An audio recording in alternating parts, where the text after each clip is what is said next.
Gözlerinde açılır bu milletin seheri, senin adınla bağlı bu halkın her zaferi. Qədemin değen yerde sehralarda gül açır, Gülistana çevrilir yurdun kendi şehri. Güneş doğur elə bir harda çekilir adın, dosta fəxarət gelir gözü kör olur yadın. Azerbaycan deyəndə seni düşünürük biz, azadlığı inamı xalqa sen bağışladın. Sen elə bir zirvəsən, küləklərin eyləyəcək, dünənim bugünümsən, səninlədir gələcək. Ne kadar Azerbaycan, ne kadar bu millet var, Heydər xalqım deyəcək, xalq Heydər söyləyəcək. Heydər xalqım deyəcək, xalq Heydər söyləyəcək.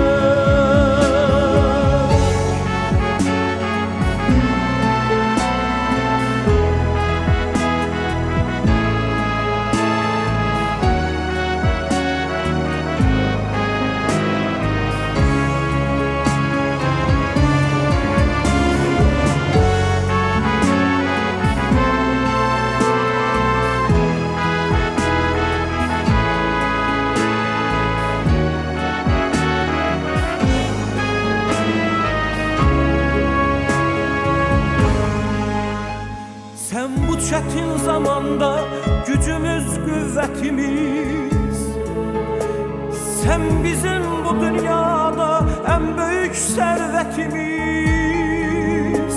Milletin imzası var imzaların içinde, sana halaldır halal ülvü mehabbetimiz.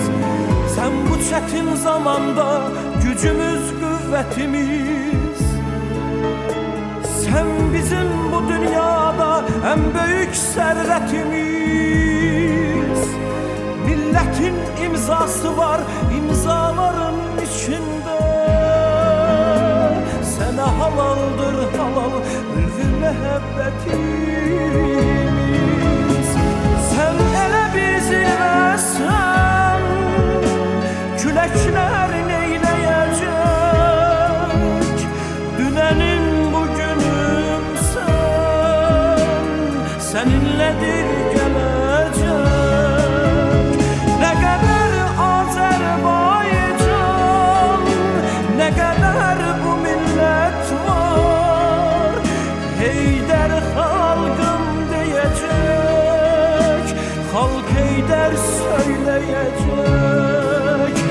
Heydər xalqım deyəcək, xalq Heydər söyləyəcək.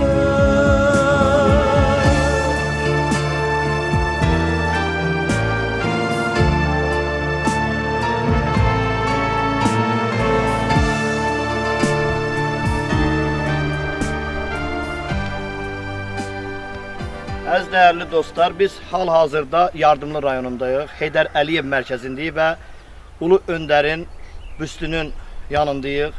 Burada Yardımlının ictimaiyyəti buradadır. Yardımlının değerli insanları buradadır. Yardımlının şairləri var, idmançıları, polis nəfərləri, keçmiş polis işçiləri, şəhid qardaşları, ziyalıları, xeyriyyətçiləri, iş adamları, müəllimləri.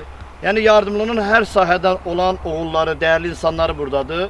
Məhz bugün mayın 3'ü Yardımlı rayonunda Ulu Önder Heydər Əliyevin 103 illiyini qeyd edirik. O tədbirdən öncə bizim borcumuzdur ki, bütün Azərbaycanlıların borcudur ki, Azərbaycanın yaradıcısı, Azərbaycanın qurucusu, Türk dünyasının dahi şəxsiyyəti Heydər Əliyevi yaşatmaq, onun ruhuna salavat çevirmək. Allah başta ulu önderimiz olmaq şərti ilə Allah bütün şəhidlərimizə rəhmət eləsin, qazilərimizə sağ sağlığı versin.